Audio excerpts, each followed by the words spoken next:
Let's solve the following problems. Sketch the following set in the complex plane. The set is denoted by M, and it consists of the complex numbers which have their argument between minus 2 pi over 3 and minus pi over 4 radians, and their difference with I has an absolute value that is less than or equal to 2. Okay, so let us consider these two conditions separately, and then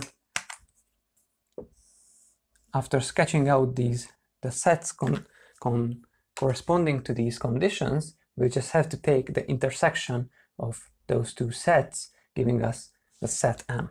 So first we want to have a look at the complex plane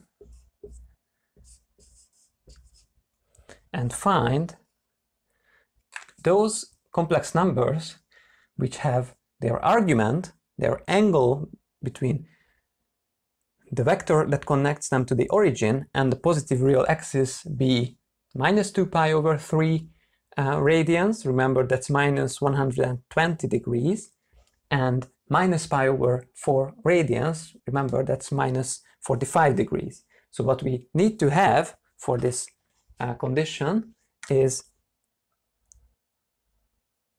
numbers that lie on this line halfway between the axes in this quadrant, have an angle of minus pi over 4 radians, and numbers that lie on roughly this line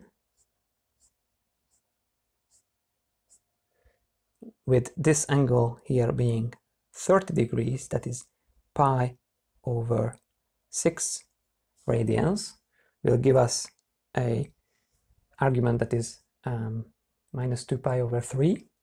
So the wedge that is formed by these lines, this infinite wedge, is what would be needed to have this first condition satisfied.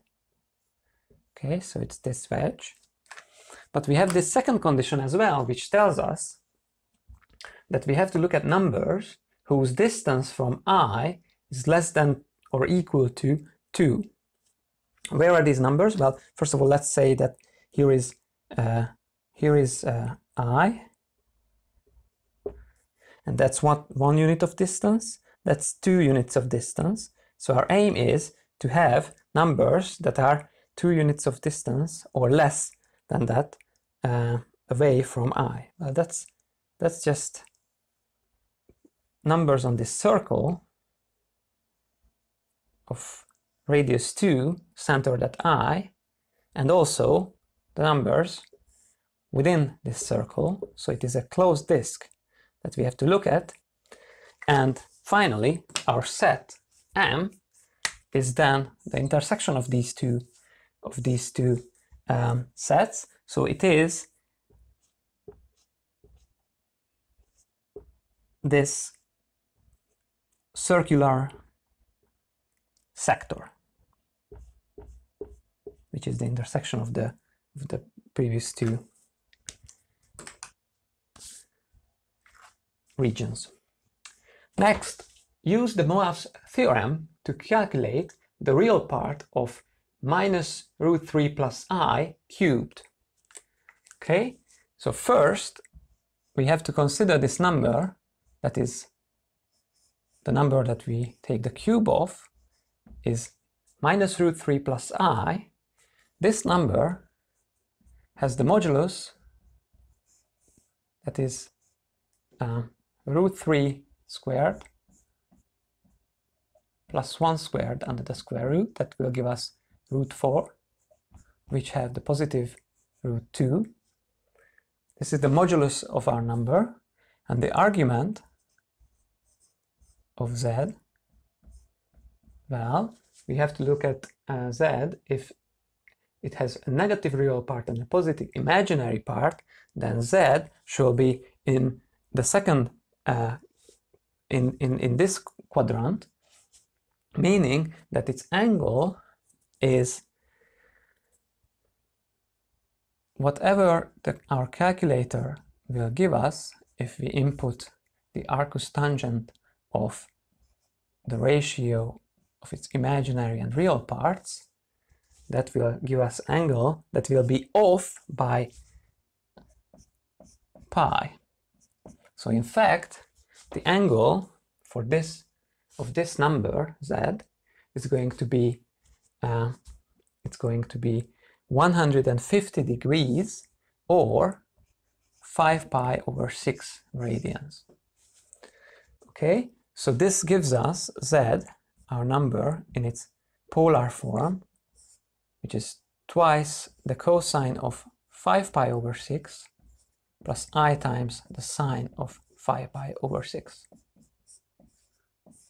Now, by de Moivre's theorem,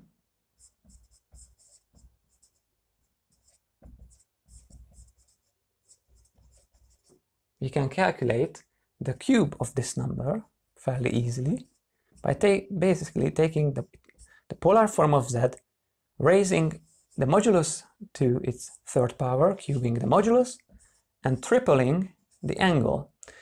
So let's triple the angle. That's 15 pi over 6.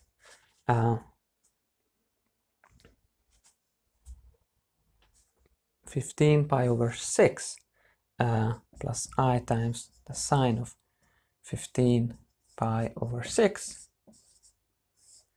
Okay, so by applying de Moivre's theorem, we could easily calculate the cube of this number, and to obtain the real part of z cubed, which is our aim, we just have to take the real part of this expression, that is 8 times the cosine of 15 pi over 6, which is 8 times the cosine of 2 pi plus half a pi.